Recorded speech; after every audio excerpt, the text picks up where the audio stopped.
Ali Baba et les 40 voleurs.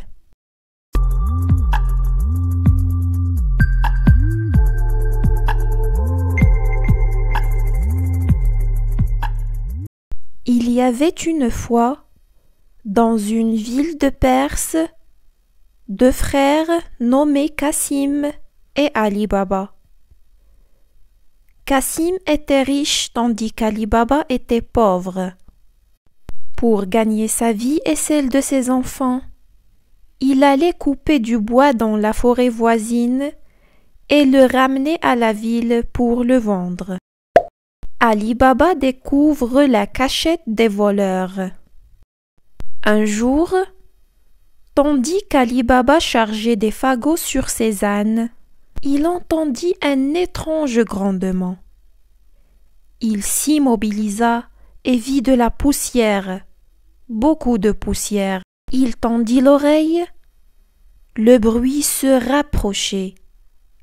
Il plissa les yeux, le nuage avançait. Que se passait-il? Apeuré, Ali Baba dispersa ses bêtes et, vite, il se cacha dans un bosquet. Quelques secondes après, 40 cavaliers et 40 chevaux arrivaient à toute allure, chargés de 40 bagages. « Ce sont des voleurs !» devina Ali Baba. Les hommes descendirent de leurs montures avec leurs sacs, puis l'un d'eux, leur chef, se planta devant un bloc de rocher qui se trouvait là. « Sésame, ouvre-toi !» articula-t-il. Et à peine eut-il prononcé ces mots qu'une pierre roula, libérant l'entrée d'une grotte. Ali Baba était tellement étonné. Était-ce un songe? Ali Baba se frotta les yeux, se tapota les joues.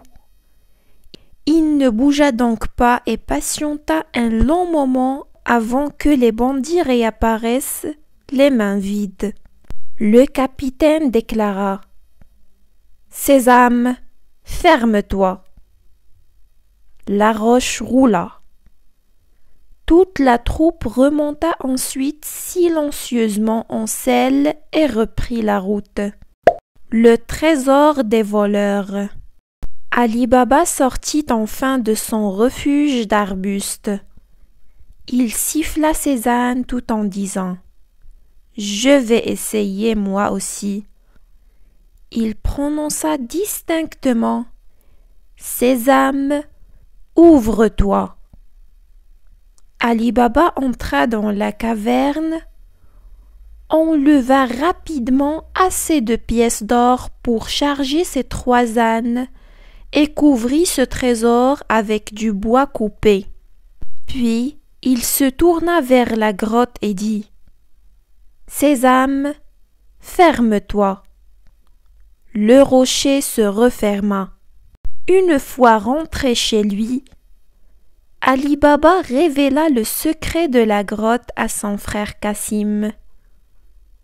Le lendemain, ce dernier partit avec 10 mulets pour rapporter tout le trésor, mais oublia la formule qui lui permettrait d'en sortir. Il fut surpris et tué par les voleurs, qui mirent son corps en morceaux. Ali Baba, inquiet de ne pas voir revenir Cassim, se rendit à la grotte. Il y découvrit le corps de son frère et le rapporta en cachette. Ali Baba, avant d'enterrer le corps, le fit recoudre par un savetier, Baba Mustapha. Pour que celui-ci ne reconnaisse pas la maison de Cassim, on lui banda les yeux en chemin. Ali Baba décida d'aller habiter avec sa femme dans la maison de son frère. Cependant, les voleurs avaient compris que quelqu'un, en plus de Cassim, connaissait leur secret. Le chef envoya l'un de ses hommes en ville pour essayer de découvrir qui avait emporté le cadavre, à la recherche de la maison de Cassim. Arrivé à la ville, le voleur rencontra Baba Mustapha et celui-ci lui raconta qu'on l'avait mené dans une maison, les yeux bandés, pour recoudre un mort. Le voleur avait un mouchoir tout prêt. Il banda les yeux de Baba Mustapha qui se laissa conduire. En effet, il se trouvait devant la maison de Cassim.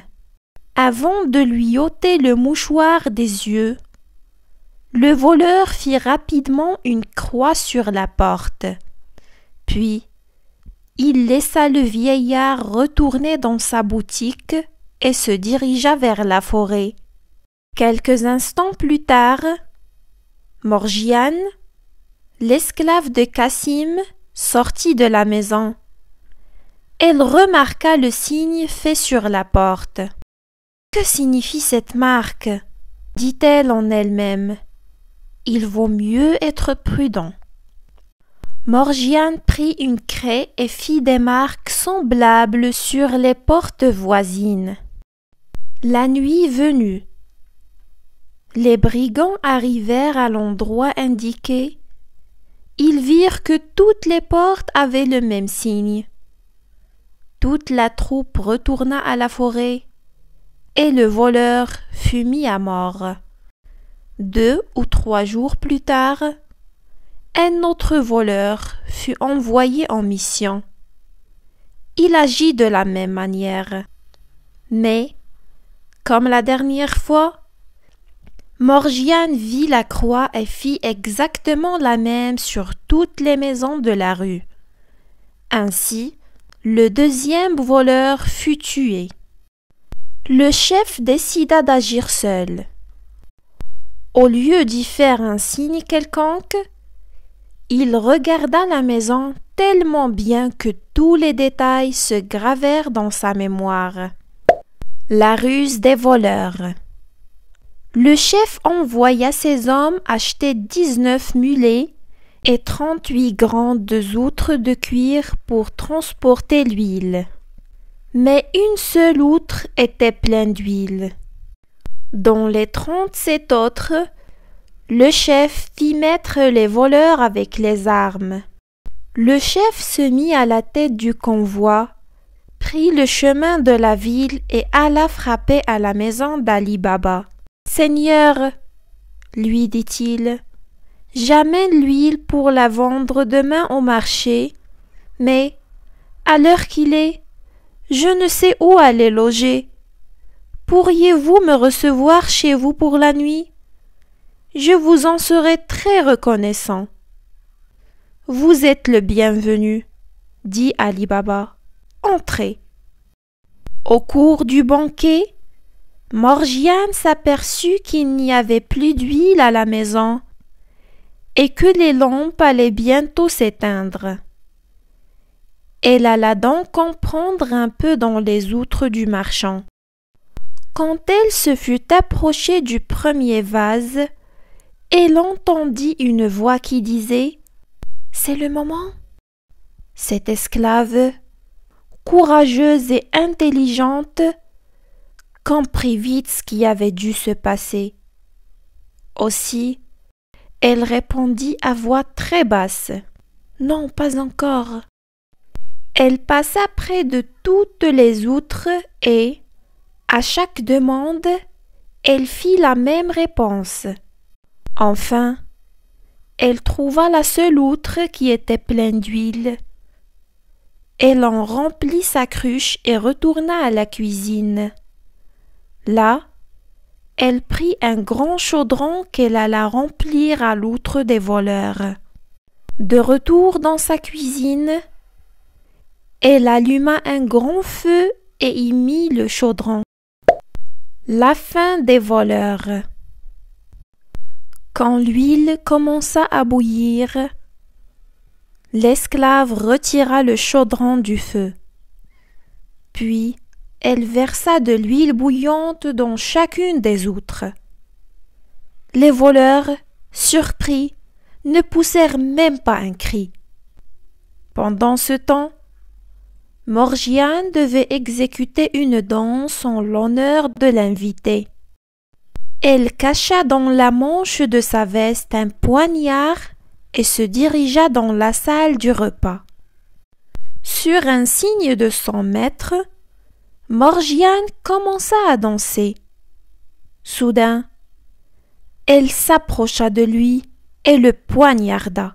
« Malheureuse !» cria Ali Baba. « Qu'as-tu fait ?»« Je t'ai sauvée, toi et ta famille, » répondit Morgiane. « Suis-moi plutôt dans la cour, » poursuivit-elle. Là, Morgiane ouvrit les outres, l'une après l'autre, sous le regard de plus en plus étonné de son maître. Quand il eut compris ce qui s'était passé, Ali Baba regarda Morgiane et lui dit « Morgiane, pour te prouver ma reconnaissance, je te demande d'accepter mon fils comme mari. » Quelques jours plus tard, Ali Baba célébra les noces de Morgiane et de son fils. Cependant, Ali Baba n'avait pas oublié la grotte merveilleuse. Mais il n'osait y retourner parce qu'il supposait que les 2 autres voleurs étaient encore vivants. Mais, au bout d'1 an, quand il eut vu que personne ne l'avait inquiété, il retourna dans la forêt. Comme par le passé, il retrouva le rocher et prononça les paroles magiques. La porte s'ouvrit et il comprit que personne n'avait dû y venir depuis la mort des 38 voleurs. Désormais, Ali Baba était le seul à connaître les paroles magiques et la grotte mystérieuse. Il fut généreux avec tout le monde et vécut dans une grande splendeur ainsi que ses descendants.